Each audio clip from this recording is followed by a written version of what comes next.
إن الحمد لله نحمده ونستعينه ونستغفره ونعوذ بالله من شرور أنفسنا ومن سيئات أعمالنا من يهده الله فهو المهتد ومن يضلله فلن تجد له وليا مرشدا وأشهد أن لا إله إلا الله وحده لا شريك له وأشهد أن محمدًا عبده ورسوله صلى الله عليه وعلى آله وأصحابه ومن اتبعه.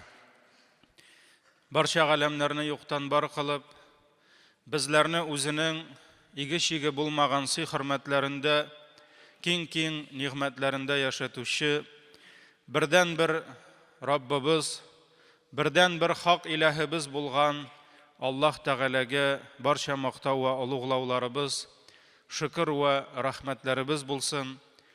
Yerlarga da, ko'klarga da Allah Teala'ning rahmati bo'lib kelgan suyukli payg'ambarimizga ko'ngil turlarimizdan chiqqan duolarimiz, Allohning salami ham salavati bo'lsin.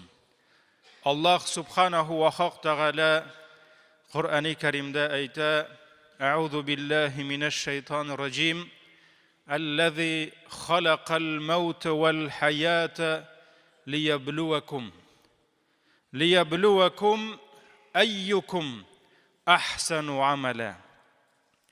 Allah Teala sizlarga o'lim ham yashov ne'matin, o'lim ham tiriklikni berdi sizlarni sinov uchun, sizlarni imtihon qiluv, tekshiruv uchun ayyukum Arag'izdan qaysig'izning g'amali yaxshiroq, g'amali izgirak bo'la. Biz sizning bilan dunyoda sinov yurtida yashaymiz. Alloh Teala qaysibizgadir ne'mat berib sinay, qaysibizdandir olib, narsadandir mahrum etib sinay. Bundan 100 yillab yillik xalqimiz o'zini dindan boshqa qibla, dindan boshqa yo'l, turmush ravishi izlarga kirishdi. Ham Alloh Teala bizni eng zo'r ne'matidan mahrum etdi. Bizning dinimizni, bizning iymonimizni oldi. Din davlatdan ayrim deb davlat podsholari o'zlarin dindan emin qilmoqchi bo'ldilar. Davlatni ayirdilar, dinni chetlashtirdilar, lekin davlat dinni chetlashtirmadi. Alloh davlatni dindan mahrum etdi. Bizga qadar yashagan nisha buvon kufrlikda yashadi. Dinindən yozdi. Ko'pmi kishilar Alloh bergan g'umrlarin imonsiz o'tkazib, o'zlarining boqiy mangilik yurtlarına imonsiz bo'lib ketdi. Ko'pmi millatdoshlarimizni ismlari musulmonniki bo'lgan millatdoshlarimizni jinozasiz da hatto tigi dunyoga uzatdik. Ham aziz qardoshlarım, ko'pmi kishilar o'z g'umrlarida bir topqirda sajda qilmishi, bir martaba da Allohga shukr etmishi ketib bordilar. Robbilari qarshina qaytqach, Alloh Teala alarga o'zining dunyolikda bergan ne'matlarini ko'rsatgach, ular narsa deb javob berishaklar. Nishik biz menga to'ladik, nishik shukr etdik deb ular aytirlarsin. Dunyo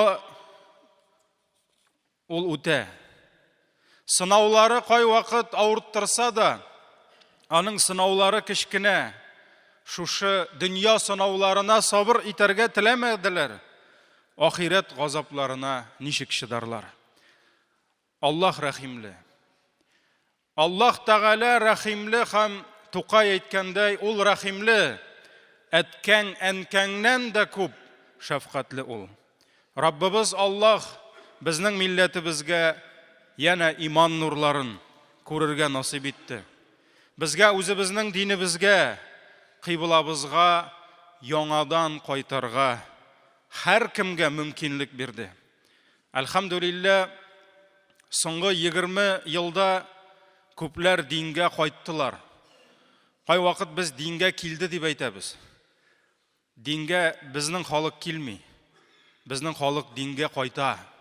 Чөнки безнең халык дини булды. Безнең ата-бабаларыбыз 5 намазлы булды.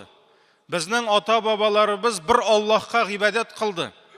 Шуңа күрә каяндыр җахилияттән, атеизмнан, күфрлектән кеше мәчеткә керә икән, намазга килә икән, ул дингә килми, ул дингә кайта. Чөнки безнең асылыбыз, әлхамдулилля, диндер. Шушы 20 ел эчендә үзләренең күпчелек гомерләрен динсезлектә үткәрсәләр дә, соңгы елларында, әлхамдулилля, мәчеткә килеп, намазларга басып, Аллаһ хузурына күпме әбиләребез, бабайларыбыз, мөселман һәм мөслимә кардәшләребез иман белән киттеләр.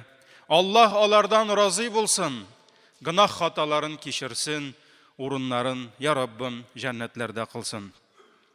Ничә еллар, бәлки вафат булган әрвахларыбызга дуга да бармагандыр.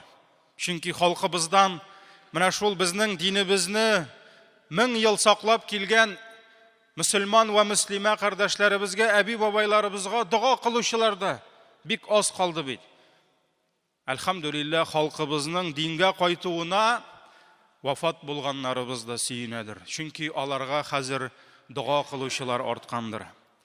Имансыз кеше үлгәндә күкләр дә, җирләр дә кайгырмыйлар. Фиргавын һәм аның гаскәре суда батып үлгәч, Аллаһ Тәгалә әйтә: "Фама бакат алейхимус самау вал ард". Аларның үлгәннәренә күкләр дә, җирләр дә еламадылар ди. Алар кайгырмадылар. Әмма иман әһелләре, җир өстендә гаделлек таратучылар бу җирдән киткәндә, ни мөгаен күкләр дә, җирләр дә елыйлардыр.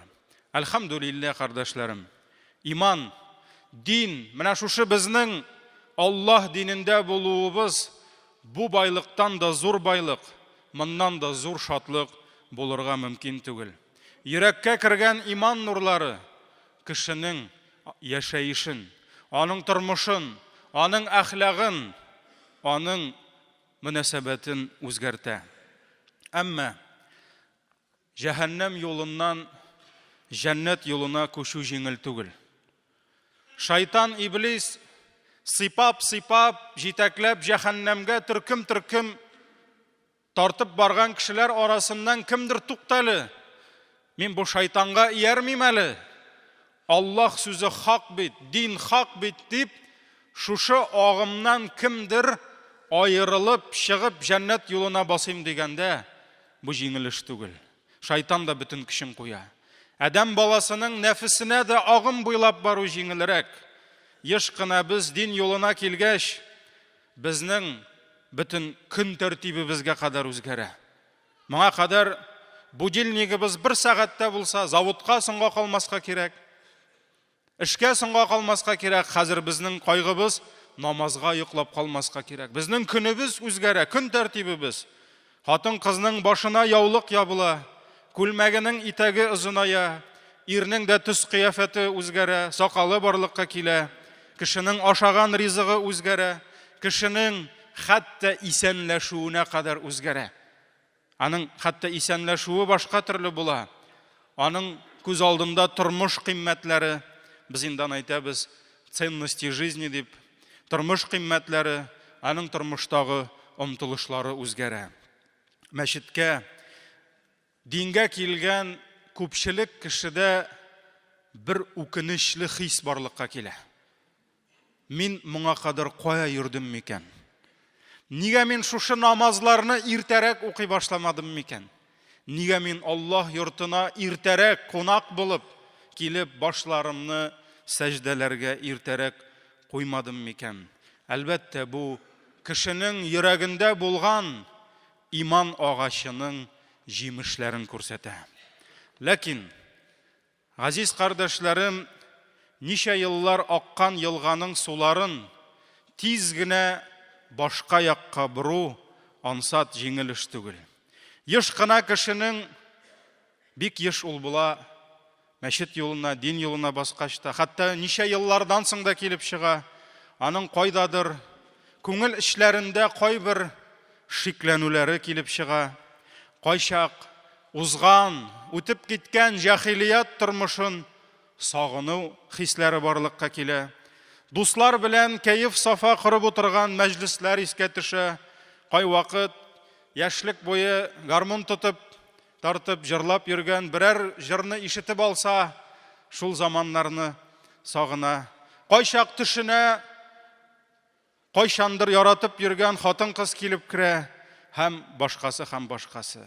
Ләкин йөрәгендә иманы булса, бу әйберләр килеп керсә дә, шундук ул аңына килеп, Аллаһы Тәгаләгә кайта. Аңа гафу үтенә, кылган гынахларыннан тәүбә итә.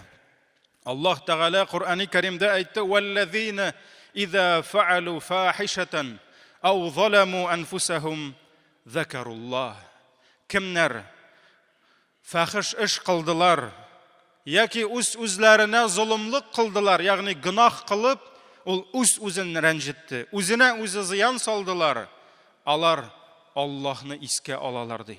Ягъни иман иясе ул хаталанса да, ялгышса да, кай вакыт шушы җахилият уйларына кирип китсә дә, ул аңына килгәч тә Аллаһны искә ала. Фастагфару лизунубихим, һәм үзләренең гынахлары өчен Аллаһка истигъфар кыла. Һәр мөселман белергә тиеш. Ва һәр мөселман моны танырга тиеш. Гысыл тахаратын алып, өстенә чиста киемнәрен кисә дә, хушбуйларын, ислемайларын сөртсә дә, аның эчендә җахилият чорында җыелган, еллар буена сеңеп, инде катып беткән кирләре, пычраклары нишлисең әле яшәп килә.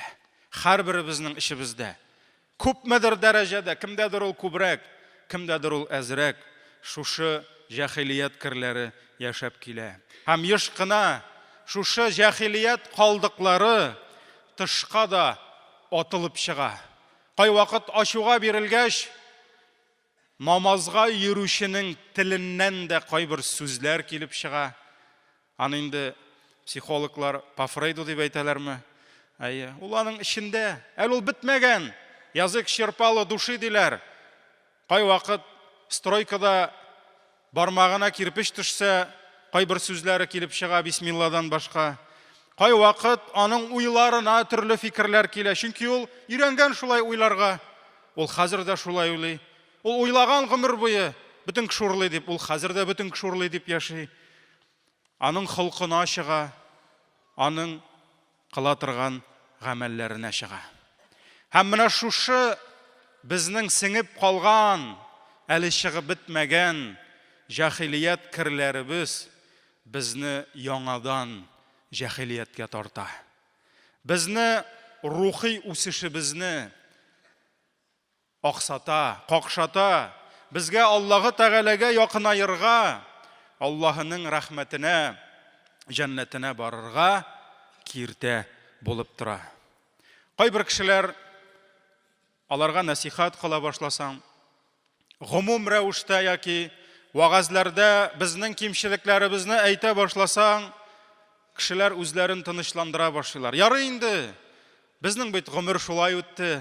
Ярый, сез яшәрәк килдегез, менә без бит соң гына килдек. Ана сөте белән безгә кирмәде бит дип, Аллаһ кичерер әле дип, тизрәк үзләрен тынычландыра башлыйлар. Җәмәгать, без беренче түгел, бу эштә без соңгы түгел. Кешелекнең иң хәерле буыны сахабалар. Аллаһ аларның һәр кайсыннан разый булсын, алар да җахилият заманын татыдылар. Хәмре дә, зинасы да, рибасы да, ширк, мөшриклеге дә булгандыр. Әмма алар менә шушы дин бусагасыннан кергәндә җахилият киемнәрен салып, Аллаһ китабы Коръән шишмәләрен ичеп, сөекле пәйгамбәребезнең мәдрәсәсендә тәрбия алып, үзләренең җаһилият гадәтләреннән арына алдылар. Һәм моның өчен бик күп көч куйдылар. Әгәр дә сөекле пәйгамбәребез аларга шушы гадәтләрен күрсәтсә, аларны төзәтсә, насихат кылса, алар борыннарын шимәделәр, тәкәбберләнмәделәр һәм сөекле пәйгамбәребезнең насихатларына колак салып тизрәк төзәлергә һәм бер-берсен төзәтергә ашыктылар. Сөекле пәйгамбәребез саллаллаху алейхи ва саллям аның вакытында шундый бер хәл була. Әбу Зар исемле сахаба, без аны яратабыз, Аллаһ аннан разый булсын, ул ялгышып икенче бер сахабаны кимсетә, рәнҗетә, кара тәнле, йөзе кара төстә булган, әмма бәлки күңеле аныкыннан да аграк булган, һәрберебезгә билгеле булган Билал, азан әйтүче. Шушы Билалны ялгыш кимсетә. Һәм нәрсә ди? Әй кара тәнленең баласы ди. Безнеңчә әйткәндә негр баласы ди. Әлбәттә, бу кешене мактау түгел. Бу кешене зурлау түгел, һәм бу Билалның күңелен кимсетә. Һәм алай гына түгел, монда бит Билал гына түгел, Билалның әти-әнисен кимсетү бар. Ягъни синең әниең дә кара тәнле булды. Әтиең дә һәм син шуларның баласы дип Әбу Зар ялгыша.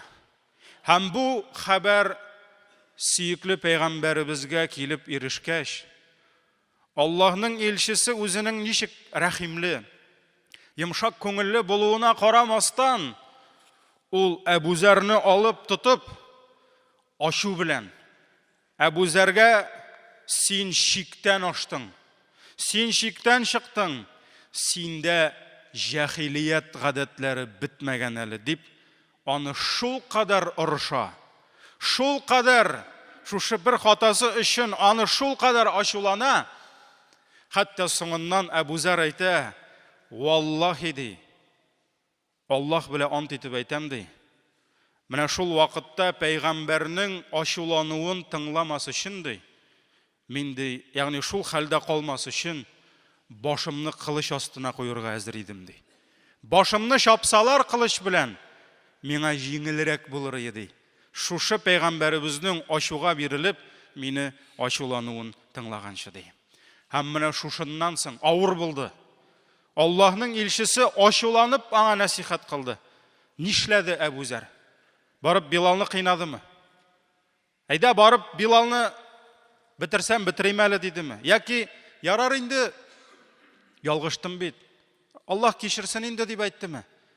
Әбу Зар бөтен эшен ташлап Билалны эзләп китте. Кая Билал? Кая Билал? Эзләп тапты Билалны.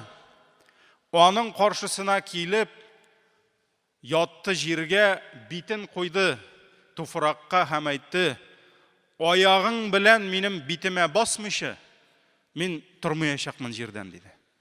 "Аягым белән аягыңны минем битемә куймыйча, мин тормыйм" диде. Менә шулай иттереп ул үзенең җаһилияте белән көрәште. Үзенең җаһилият гадәтен төзәтте.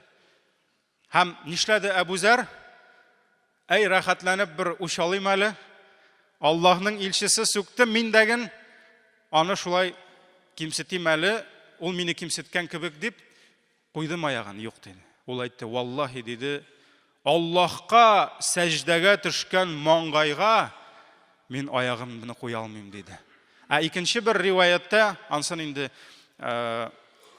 башка китапларда да килә, ул Әбу Зарны торгызып үпте ди аны. Һәм аны торгызды ди, ягъни ул үзенең дә түбәнчелеген күрсәтте. Менә шулай итеп җәмәгать, сахабалар үз-үзләре белән көрәштеләр. Алар шушылай итеп бер-берсен яраттылар, бер-берсен хөрмәт иттеләр.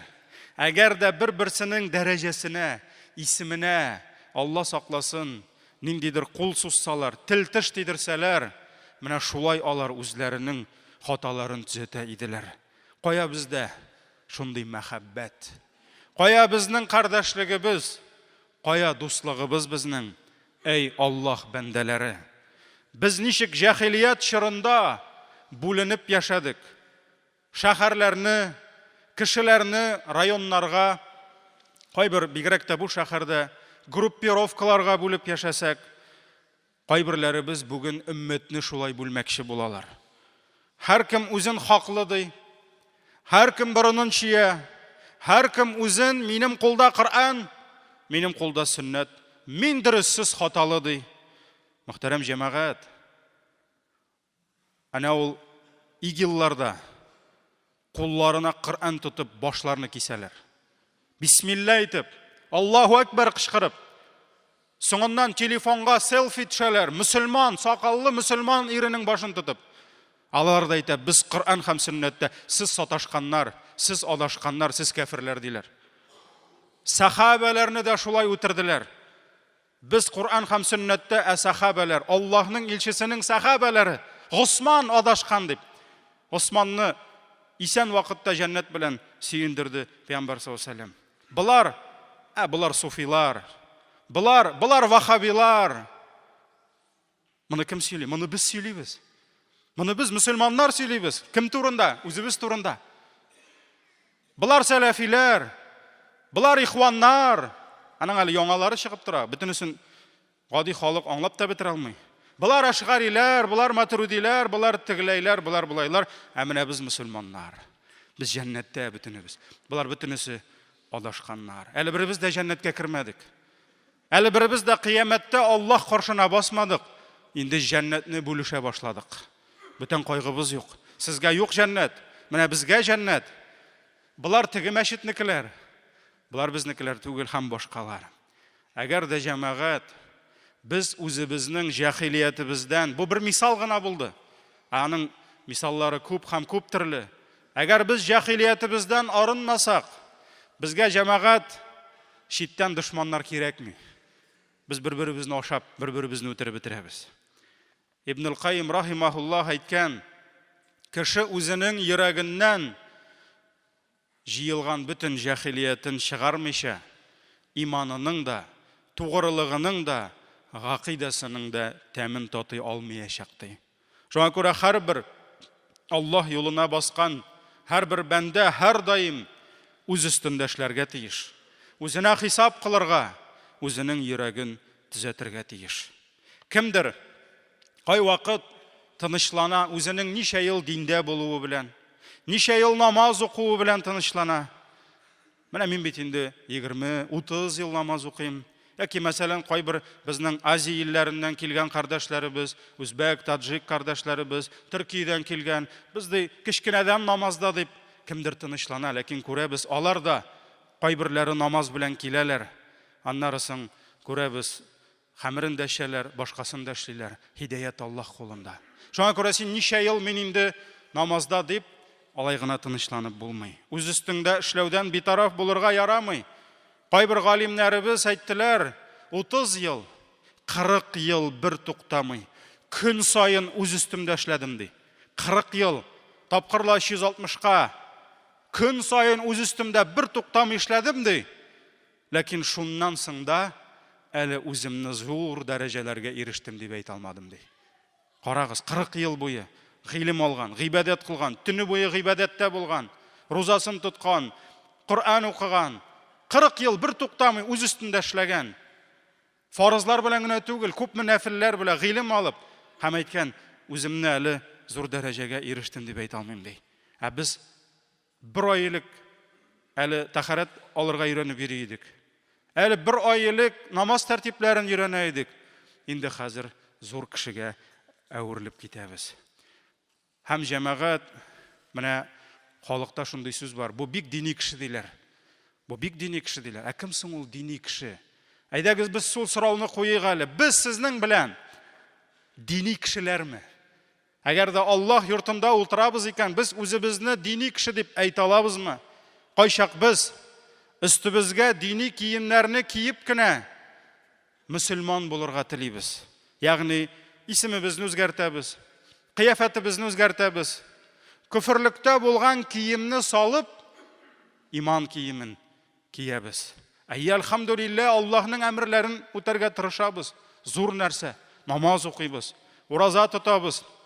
Хаҗда булдык 5 мәртәбә. Мин инде 2 мәртәбә булдым дип кемдер әйтә, кырында басып тора. Мин 2 булдым инде, ул 5 мәртәбә булган. Ул 7 мәртәбә булган. Машалла. Әмма ләкин безнең тормыш рәвешебез, иртә белән уянып, кич белән ятуыбыз мөселманчамы? 5-6 мәртәбә хаҗда булган.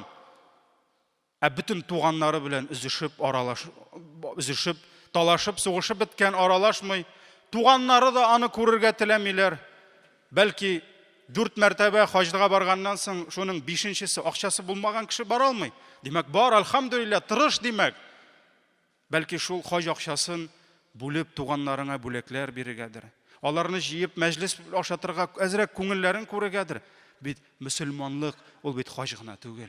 Ул синең бөтен тормыш рәвешең. Әле исламга кадәр аралашырга сәбәбе бар иде. И салсалар, и жуырга баралар иде. Тәпи жуырга баралар иде 200 грамм белән. Яңа елда очрашалар иде, туган көндә. Хәзер юк, ярамый. Аралашырга ничек? Менә шуңа күрә җәмәгать, Аллаһ аралашыгыз дигән туганнарыгыз белән аят безгә җитми. Туганлык җипләрен сакламыйбыз. Авырлыкка тарыганнарга ярдәм кулы сузмыйбыз. Хаман исламга кадәр бөтен кешегә үпкәләп йөрде, хаман үпкәче. Бөтен кешене исламга кадәр сүгеп йөрде, хаман сүгеп йөри. Нәрсә үзгәрде соң? Кыяфәттән башка. Ничек холыксыз булды? Кешеләр алын холкыннан, үзен тотышыннан зарландылар, хаман зарланалар, хаман холыксыз. Ничек намазга кадәр 40 ел мин дип яшәде, мин дип яшәде. Үзен генә күрде, үз кайгысын гына кайгы күрде. Хәзер намазга басты 15 ел мин дип яши. Хаман үз кайгысын гына күрә, ни гаиләсен күрми, ни баласын, ни туганын, ни күршесен күрми. Нәрсә үзгәрде соң җәмәгать? Элек дөнья кылы булды. Хәзер дә дөньяны өстен күрә ахирәттән. Әгәр дә ниндидер бер галим аның дөньясына файдалы фәтвәне бирсә, шунысын ала. Менә шулай иттереп җәмәгать, без дини кешеләрмесең дип сорау бирергә тиеш. Кайбер кешеләрнең диннәре үзләренең нәфес теләкләренә туры килгән рәвештә генә алар динне тотасылары килә. Әгәр дә дин минем гореф-гадәтләремә, мин яшәгән тормыш рәвешенә тимәсә, мин тотам. Диннең гореф-гадәтләрен үтим, ярар, намазын да тырышам, торгызам, уразасын да тотам, әмма тормышымны үзгәртмим ди. Аллаһ Тәгалә әйтте: "Удхулу фис-силми каффатан."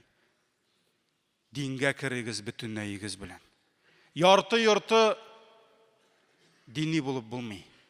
Без үзебезнең әхлагыбызны, үзебезнең уйлавыбызны үзгәртергә тиеш. Мәдрәсәгә баргач 3 курс укыттылар. Беренче курс шәкерте белән 3нче курс шәкертенең айырмасы дәрестә күренми, чөнки һәрберсен айырым укыталар. 3нче курс монда, аның үз программасы, 1нче курс монда. Ләкин кайда айырма күрелә? Бәрәңге басуында. Мин үзем 1нче айырманы бәрәңге басуында күрдем.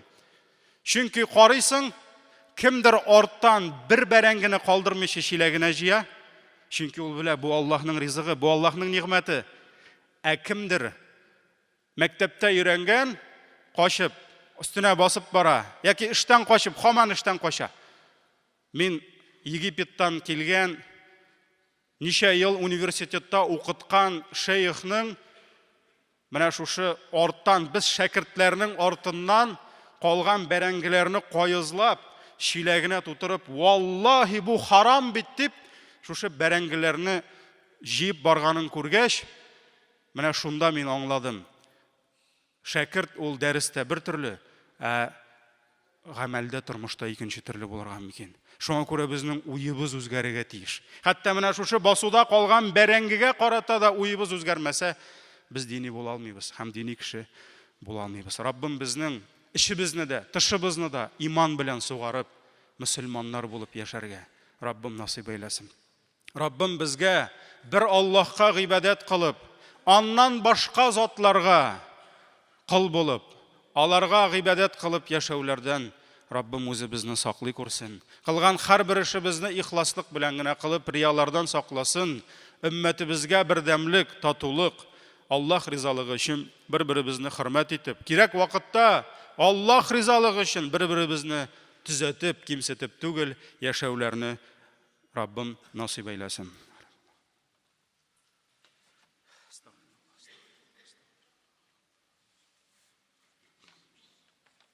إن الحمد لله نحمده ونستعينه ونستغفره ونعوذ بالله من شرور أنفسنا ومن سيئات أعمالنا من يهده الله فهو المهتد ومن يضلله فلن تجد له وليا مرشدا وأشهد أن لا إله إلا الله وحده لا شريك له وأشهد أن محمدا عبده ورسوله.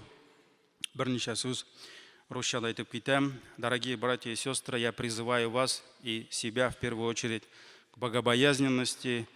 И богобоязненность является наилучшим запасом, который человек готовит, собирает к встрече с Всевышним Аллахом.